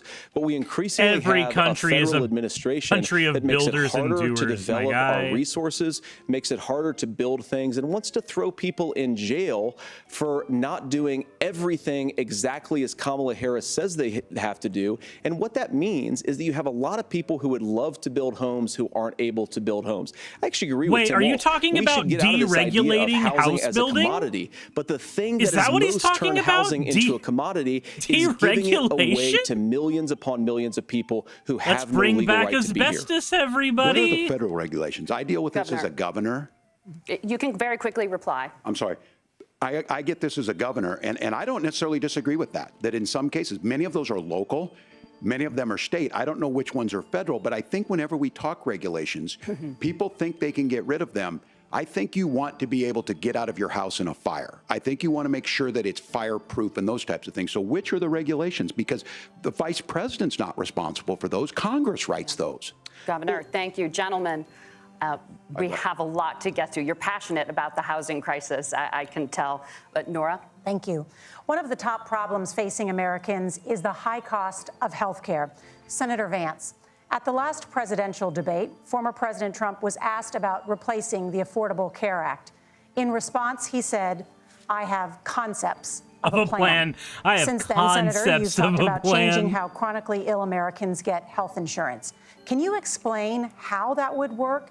And can you guarantee that Americans with pre-existing conditions won't pay more? I'll give you 2 minutes. Well, of course, we're going to cover Americans with pre-existing conditions. In fact, a lot of my family members have gotten health care.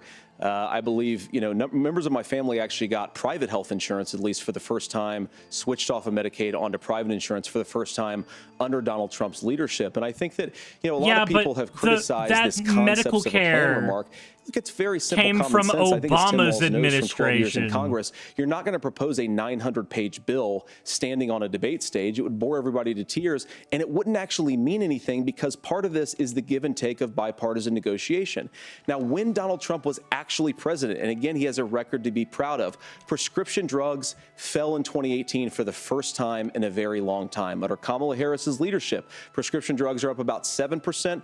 Under Donald Trump's entire 4 years, What they were up leadership? about She's 1.5%. not the president of the United States. Pricing transparency. She's not the president. You go into It's a hospital, not her you try to buy leadership something, yet, dude. and nobody knows what it actually costs. That price transparency will actually give American consumers a little bit more choice and will also drive down costs. And we talked about, the reinsurance regulations is what I was talking about. Look, Donald Trump has said that if we allow states to experiment a little bit on how to cover both the chronically ill but the non-chronically ill, let everybody have fucking federal protections, you dipshits. When he was president of the United States. And I think you can make a really good argument that it salvaged Obamacare, which was doing disastrously until Donald Trump came along. And I think this is an important point about President Trump. Of course, you don't have to agree with everything that President Trump has ever said or ever done. But when Obamacare was crushing under the weight of its own regulatory burden and healthcare costs, Donald Trump could have destroyed the program. Instead, he worked in a bipartisan way to ensure that Americans had access to affordable care. It's not perfect, of course, and there's so much more that we can do, but I think that Donald Trump has earned the right to put in place some better health care policies. He's earned it because he did it successfully the first time. No, he did try to destroy it. He tried to get rid of it. That gives you some history. I was there at the creation of the ACA. And the reason it was so important is I come from a major healthcare state, home of the Mayo Clinic, home to Medical Alley, 3M, Medtronic, all of those. We understand healthcare. It's why we're ranked first on affordability and accessibility and quality of healthcare. And so what I know is under Kamala Harris, More people are covered than they have before. And those of you listening, this is critical to you. Now, Donald Trump all of a sudden wants to go back and remember this. He ran on the first thing he was going to do on day one was to repeal Obamacare. On day one, he tried to sign an executive order to repeal the ACA. He fucking remembers that. He signed on to a lawsuit to repeal the ACA, but lost at the Supreme Court. And he would have repealed the ACA had it not been for the courage of John McCain to save that bill. Now, fast forward, what that means to you is you lose your pre-existing conditions. And remember if you're sitting at home and you that got Trump asthma, too bad. was a If you're fucking woman, asshole to probably not. McCain after Broke all your of foot that. during football might kick you out. Your kids get kicked out when they're 26. Kamala Harris negotiated drug prices for the first time with Medicare. We have 10 drugs that will come online, the most common ones that'll be there. But look, this issue, and when Donald Trump said, I've got a concept of a plan, it cracked me up as a fourth grade teacher because my kids would have never given me that. But what Senator Vance just explained might be worse than a concept, because what he explained is pre-Obamacare. And I'll make this as simple as possible because I have done this for a long time. What they're saying is, if you're healthy, why should you be paying more? So what they're going to do is let insurance companies pick who they insure, because guess what happens? You pay your premium, it's not much. They figure they're not going to have to pay out to you. But those of you a little older, gray, got cancer, you're going to get kicked out of it. That's why the system didn't work. Kamala Harris will protect and enhance the ACA. Governor, thank you. Senator, you have not yet explained how you would protect people with pre-existing conditions or laid out that plan. Good. Well, look, we currently have laws and regulations in place right now that protect people with pre-existing conditions. Laws that you tried to get rid of, or rather your daddy tried to get rid of. The health insurance marketplace function a little bit better.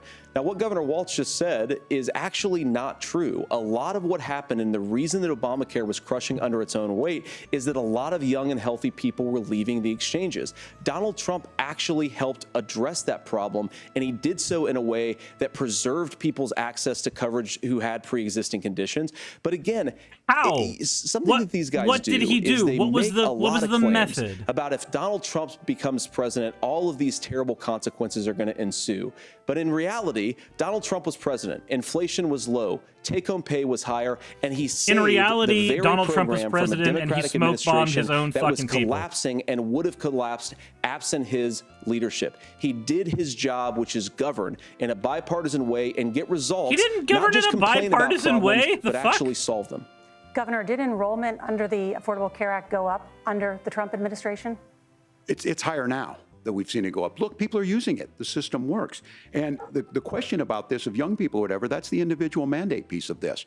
And Republicans fought tooth and nail saying, well, Americans should be free to do this. Well, then what happens is... So you think the individual mandate's a good idea? You shrink. I think the idea of making sure the risk pool is broad enough to cover everyone, that's the only way insurance works. When it doesn't, it collapses. You are asking pre-ACA where we get people out. Look, people know that they need to be on health care. People expect it to be there. And when we are able to make it, and we are making it this way, when we incentivize people to be in the market, when we help people who might not be able to afford it get there, and we make sure then when you get sick and old, it's there for you. Because I heard people say, well, I don't want to buy into Medicare or whatever. Good luck buying health care once you get past 70. So look, the ACA works. We can continue to do better. Kamala Harris did that. The way she made everything better was negotiating those 10 drugs on Medicare for the first time in American history. Thank you. Margaret? Can I address that? I apologize. We're out of time. We have a number of subjects to discuss. Margaret? Let's talk about families in God, America. they've had to say that so many times. There is a child care crisis in this country, and the United States is one of the very few developed countries in the world without a national paid leave program for new parents. Governor Walz, you've said that if Democrats win both the White House and Congress, this is a day one Let me figure out what the priority doggos for you. are barking at. How long should employers be required to pay workers while they are home taking care of their newborns? You have 2 minutes. Yeah, well, that's negotiable, and that's what Congress worked. But here's what the deal is. Americans sitting out there right now, you may work for a big company. Look, we're home in Minnesota to some of the largest Fortune 500 companies. Kamala Harris knows that in California. Those companies provide paid family and medical leave. One is, I think they're moral and they think it's a good thing, but it also keeps their employees healthy. We in Minnesota passed a paid family and medical leave. You have a child, you and I had to go back to work 5 days after my kids were born. This allows you to stay home a certain amount of time. What we know is that gets the child off to a better start, the family works better, we stay in their employers, we get more consistency in that. So Kamala Harris has made it a priority. We implemented it in Minnesota, and we see growth. That's how you become a pro-business state. But the negotiations on it, and here's the issue, those big companies are able to offer it. Those of you out there who don't have it, just imagine what happens if you get cancer or your child gets sick. We know what happens. You end up staying home. In some places, that means no paycheck because you've got no protection on that. This is the case of an economy that Donald Trump has set for the wealthiest amongst us. He's willing to give those tax breaks to the wealthiest. He's willing to say, bust those unions up, do whatever. What we're saying is the economy works best when it works for all of us. And so a paid family medical leave program, and I will tell you, go to the families or go to the businesses and ask them. As far as childcare on this, you have to take it at both the supply and the demand side.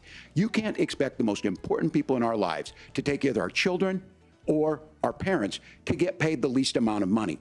And we have to make it easier for folks to be able to get into that business and then to make sure that folks are able to pay for that. We were able to do it in Minnesota, and I'm still telling you this. We were listed as the best state. We're still in crisis on this. A federal program of paid family and medical leave and help with this will enhance our workforce, enhance our families, and make it easier to have the children that you want.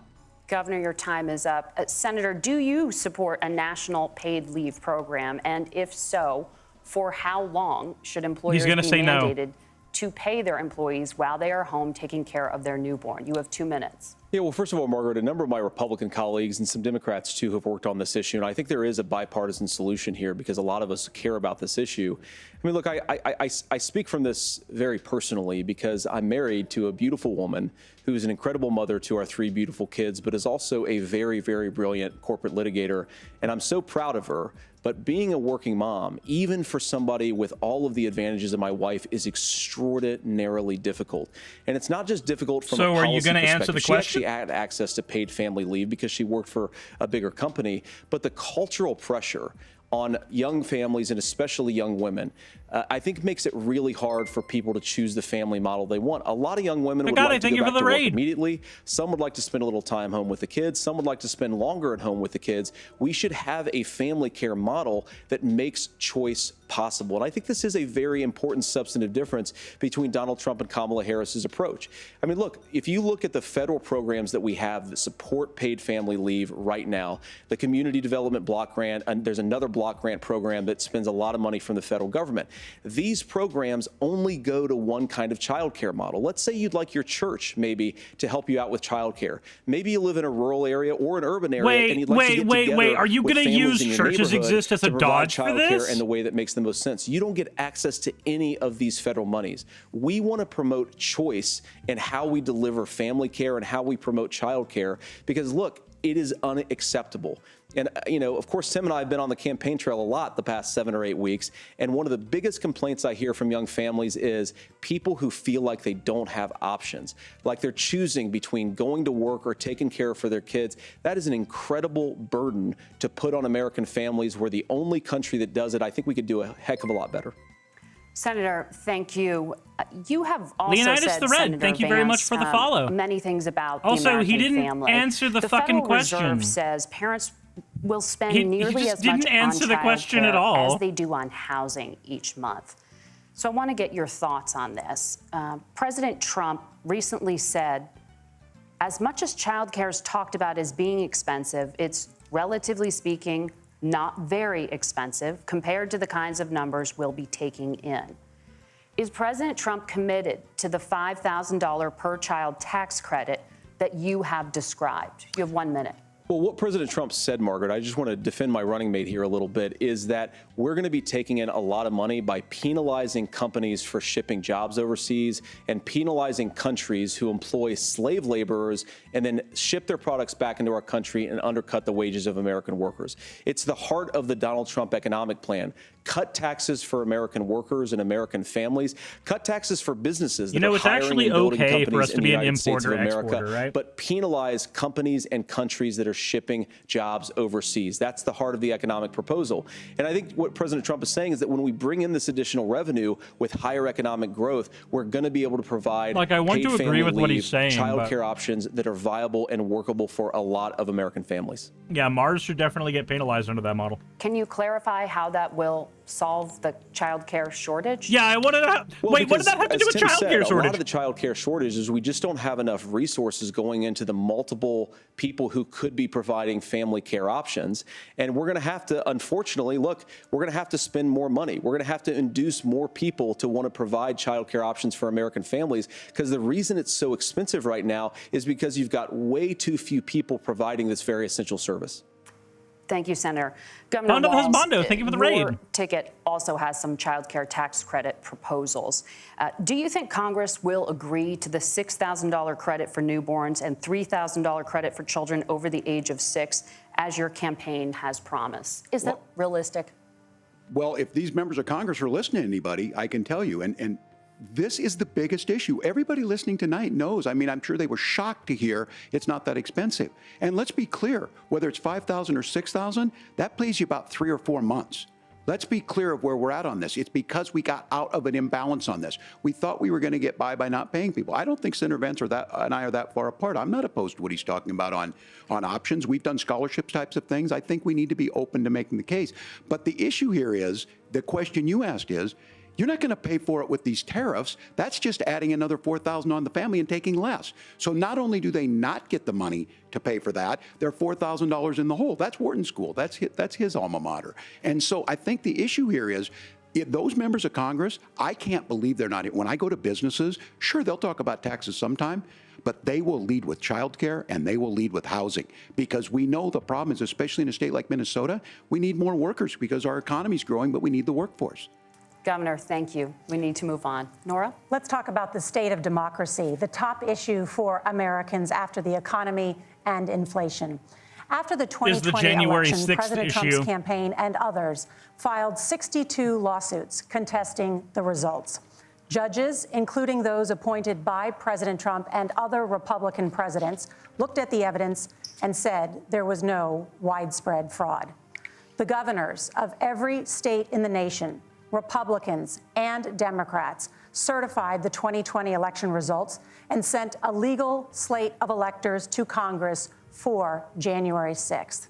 Senator Vance, you have said you would not have certified the last presidential election and would have asked the states to submit alternative electors.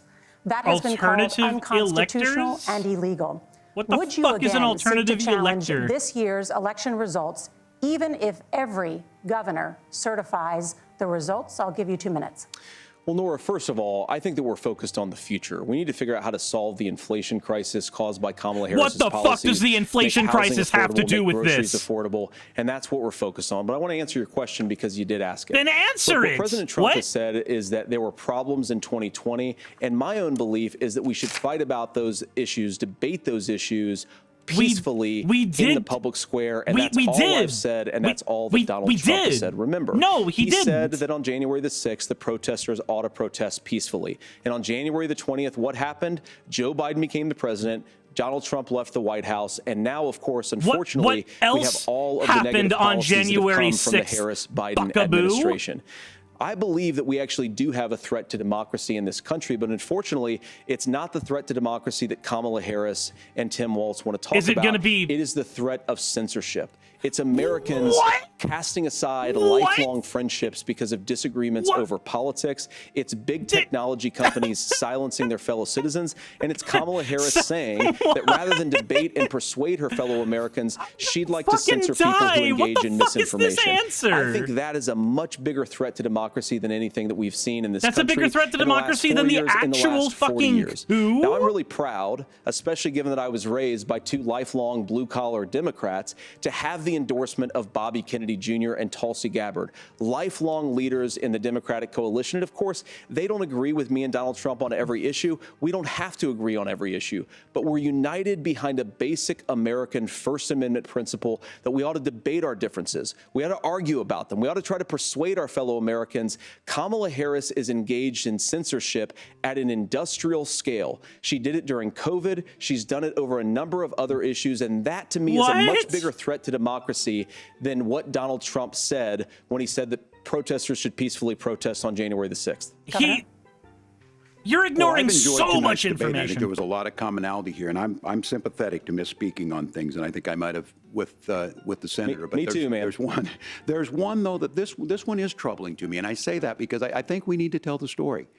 Donald Trump refused to acknowledge this, and the fact is that I don't think we can be the frog in the pot and let the boiling water go up. He was very clear. I mean, he lost this election, and he said he didn't.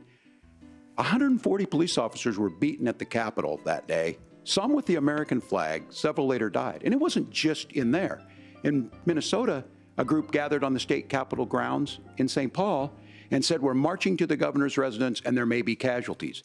The only person there was my son and his dog, who was rushed out crying by state police. That issue, and Mike Pence standing there as they were chanting, hang Mike Pence. Mike Pence made the right decision. So, Senator, it was adjudicated over and over and over.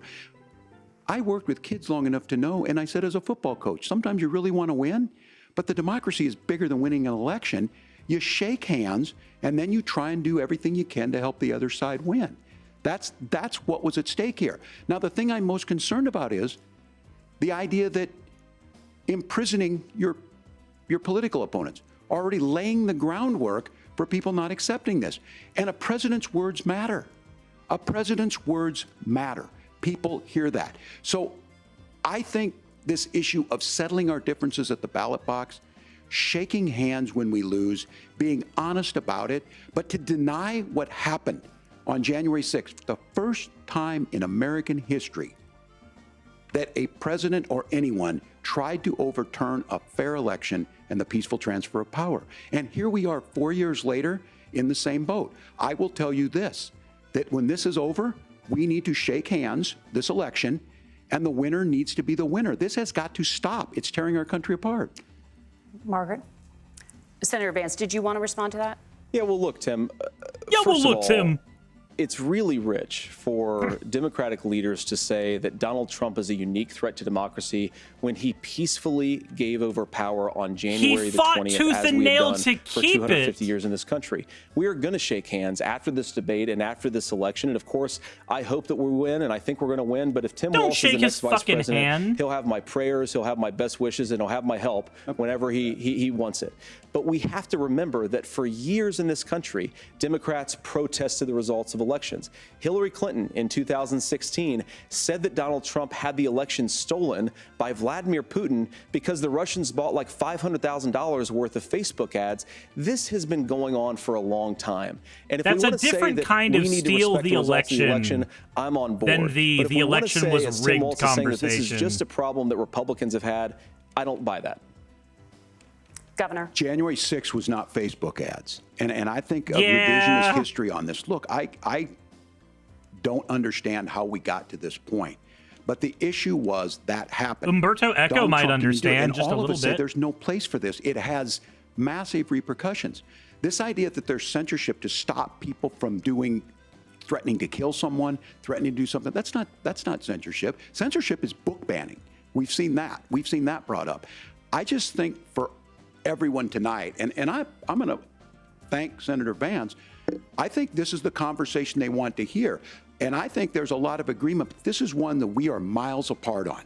This was a threat to our democracy in a way that we had not seen. And it manifested itself because of Donald Trump's inability to say. He is still saying he didn't lose the election. I would just ask that. Did he lose the 2020 election? Tim, I'm focused on the future. Did Kamala Harris censor so you're not going Americans to answer from speaking it? their mind? You're not going to answer the question? 2020 COVID situation? That is a damning non-answer. Has she? That is a damning non-answer what for you the to not fuck? talk about censorship. No, that's just Obviously, what Donald Trump and I think that there fucking were problems moron. in 2020. We've talked about it. I'm happy to talk about it further. Oh my God, but he's you guys just attack dodging us this for one. not believing in democracy, the most sacred right Why under are the you United just States democracy dodging is the this First one? Amendment. You yourself have said there's no No. First Amendment right to misinformation. You fucking Kamala Harris wants to idiots. use the power of government and big tech to silence people from speaking their minds. That is a threat to democracy that will Also, long big outlive tech this is present Elon political Musk, moment. who's in the I would like pocket Democrats and of Republicans fucking to Trump. both What? reject censorship. Let's persuade one another. Let's argue about ideas and then Look let's at that come together face of Tim afterwards. Walz. He Yell is fire in a breaking crowded down. theater. That's the test. That's the Supreme Court test. Tim, fire in a crowded theater. You guys wanted to kick people off of Facebook for saying that toddlers shouldn't Senator, wear the masks. governor does That's have the not floor. Fire in a crowded theater. That is criticizing the policies of the government, which is the right of every American. Senator, the governor does have the floor for 1 minute to Please. respond to you. Yeah. Well, I don't run Facebook. What I do know is I see a candidate out there who refused, and now again, and this I'm pretty shocked by this. He lost the election. This is not a debate. It's not anything anywhere other than in Donald Trump's world. Because look, when Mike Pence made that decision, How the fuck could to he certify that not election, just answer that's that why basic Mike thing? Pence isn't on this stage. What I'm concerned about is where is the firewall with Donald Trump? Where is the firewall if he knows he could do anything, including taking an election, and his vice president's not going to stand to it? That's what we're asking you, America. Will you stand up? Will you keep your oath of office, even if the president doesn't? And I think Kamala Harris would agree. She wouldn't have picked me if she didn't think I would do that, because of course that's what we would do. So America, I think you've got a really clear choice on this election of who's going to honor that democracy and who's going to honor Donald Trump. Governor, your time is up. Thank you, gentlemen. Walz is really good at hitting that timer. Both of our candidates. The CBS News vice presidential debate continues. Jesus Christ. That was painful to listen to. That wasn't unexpected, but dear God. How much more of this do I have to endure? God fucking damn. We are back. Welcome back to the CBS News vice presidential debate. It is now time for the closing statement. Senator Vance won the virtual coin toss and elected to go last. So, Governor Walz, you are first. You have 2 minutes. Well, thank you, Senator Vance. Thank you to CBS News. And most importantly, oh, okay, it's just a closing statement. If you're still up thank and the folks who miss Dancing with Our Stars, I appreciate it. But look, the support of the democracy matters. It matters that you're here. And I'm as surprised as anybody of this coalition that Kamala Harris has built, from Bernie Sanders to Dick Cheney to Taylor it's Swift. better to go last and a whole in bunch a of debate. folks in between there. And they don't all agree on everything, but they are truly optimistic people. They believe in a positive future of this country and one where our politics can be better than it is. And I have to tell you, that better than it is the sense of optimism that there can be an opportunity economy that works for everyone, not just to get by, but to get ahead. And the idea that freedom really means something. Not the freedom of government to be in your bedroom or exam room, but the freedom for you to make choices about yourself. Now, look, we all know who Donald Trump is. He's told us, and as Maya Angelou said, believe him when he told you that. His first inaugural address talked about American carnage, and then he spent 4 years trying to maybe do that. Senator Vance tonight made it clear he will stand with Donald Trump's agenda. He will continue to push down that road. Excuse me.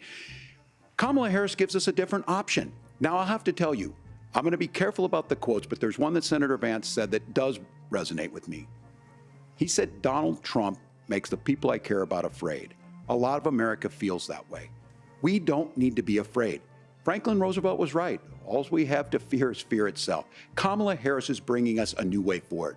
She's bringing us a politics of joy. She's bringing real solutions for the middle class, and she's centering you The at Joy the heart campaign of that. has been an All interesting the while asking everyone thing to see. Join this movement, make your voices heard. Let's look for a new day where everybody gets that opportunity and everybody gets a chance to thrive. I humbly ask for your vote on November 5th for Kamala Harris. Governor Walz, thank you. Senator Vance, your closing statement. Well, I want to thank Governor Walz, you folks at CBS, and of course the American people for tuning in this evening. And one of the issues we didn't talk about was energy. And I remember when I was being raised by my grandmother, when she didn't have enough money to turn on the heat some nights because Ohio gets pretty cold at night and because money was often very tight. And I believe, as a person who wants to be your next vice president, that we are a rich and prosperous enough country where every American, whether they're rich or poor, ought to be able to turn on their heat in the middle of a cold winter night. That's gotten more difficult thanks to Kamala Harris's energy policies. I believe that whether you're rich or poor, you ought to be able to afford a nice meal for your family. Energy policies, That's gotten or is it harder because of greedy because of Kamala Harris's policies. I believe that whether you're rich or poor, you ought to be able to afford to buy a house. You ought to be able to live in safe neighborhoods. Or was that Biden? You ought to not have your communities flooded with fentanyl, and that too has gotten harder with Kamala because of Kamala Harris's policies. Now, I've been in politics long enough to do what Kamala Harris does when she stands before the American people and says that on day one, she's going to work on all these challenges I just listed. She's been the vice president for 3.5 years. Day one was 1,400 days ago, and her policies have made these problems worse.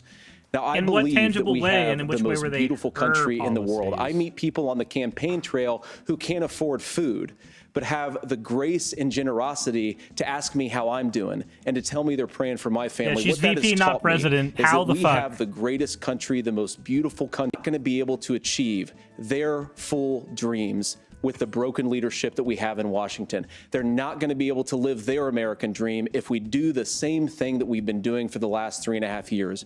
We need change. We need a new direction. We need a president who has already done this once before and did it well. Please vote for Donald Trump. And whether you vote for me or vote for Tim Walz, I just want to say I'm so proud to be doing this, and I'm rooting for you. God bless you, and good night. Senator Vance, thank you. He's going to be sleeping on the couch tonight. For participating in the only vice presidential debate of this election cycle. I'm Margaret Brennan. And I'm Nora O'Donnell. And a reminder, there are just 35 days until Election Day.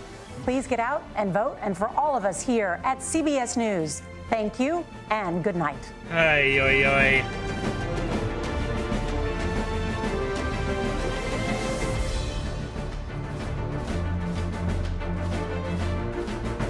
At least it shows them talking a little bit. I guess that's kind of nice. Oy, oy, oy. That was still a little much that he couldn't just say who won the fucking presidential election.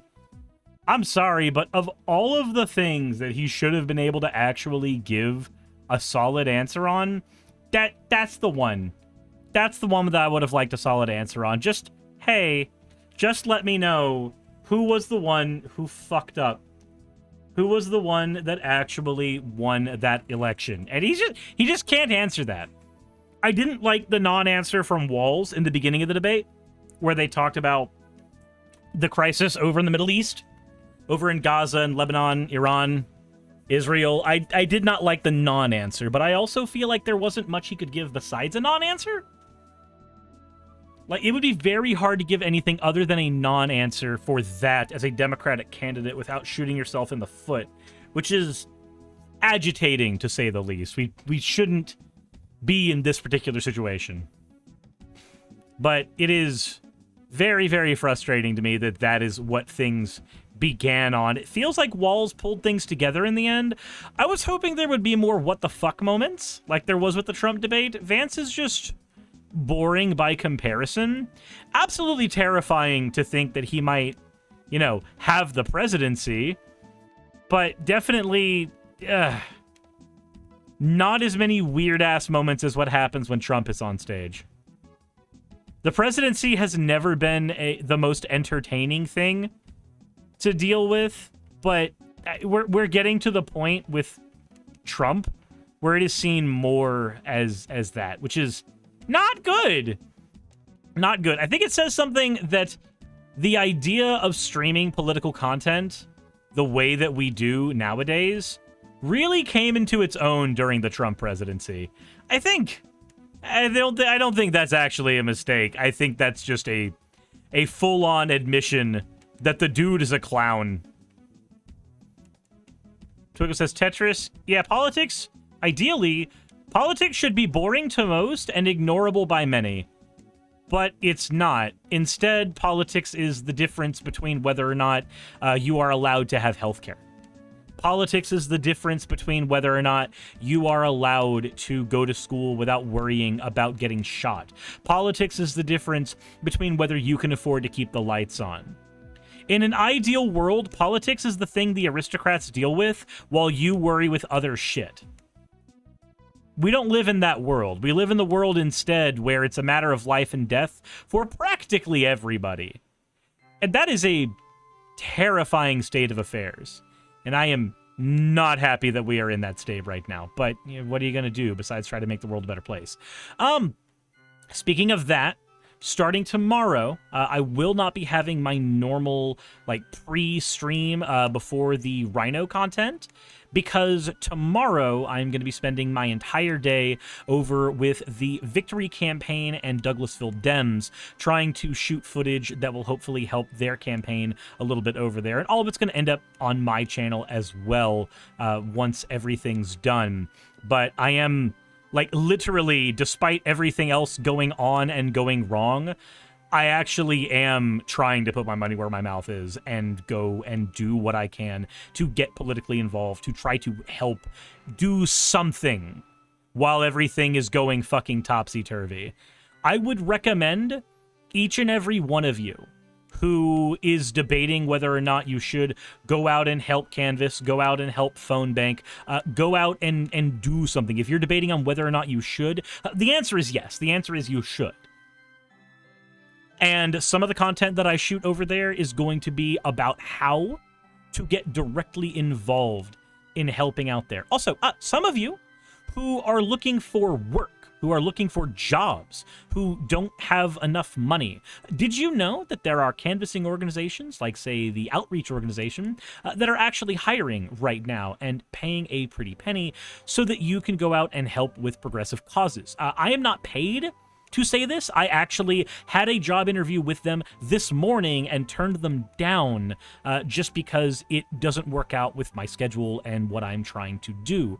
But what was offered to me was $20 an hour in order to go and help with one of their campus campaigns where they are asking for signatures so that they can get a abortion access petition put forward, among other things. There's more projects than just that, but that is the one that's going on right now. So for those of you who want to get politically involved and also need work, just so you know, there are organizations out there right now that are hiring for that.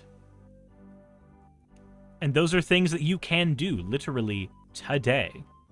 So there's very little reason not to advocate for things that are important to you.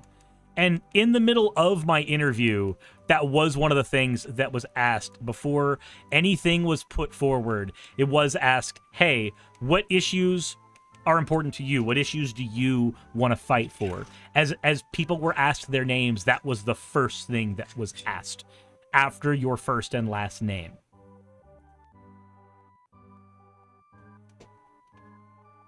Also, Jet, go ahead and share that on... Go ahead and share that in the chat.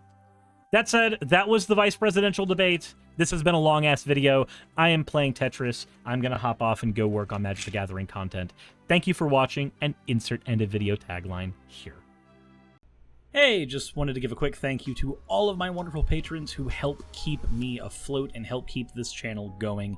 YouTube and Twitch are wonderful platforms, but at the end of the day, stability is not one of their strong suits. If you want to support my channel, then obviously Patreon is one of the best ways of doing that. Link is in the description. But I do want to personally thank everybody who has contributed to the channel. Those people would be Red Joker, Purple Poundini, Jemshin, Britzkrieg, Jupe the Malignant, Michael, Ravalern, Mabbity Babbity, Astral Frontier, Autumn and Angel, Nixie Chan, Agamotto, Victorian Alchemist, I'm not saying the last part of that, and you know that, Arcton Arclacier, Kiratorian, Dren Hadamata, Jordan M, John L, Lord Bleck, Smiling Game Master, and Fireshard. And everyone else who supports my channel and lets me do what I do full time. This is a dream job of mine that I never believed that I would be able to take full time, and with your help, I've been able to do it. So thank you so very much for that. Thank you for watching the video. I hope you all enjoy, and I hope you all are having a wonderful time. I will see you all in the next one, hopefully.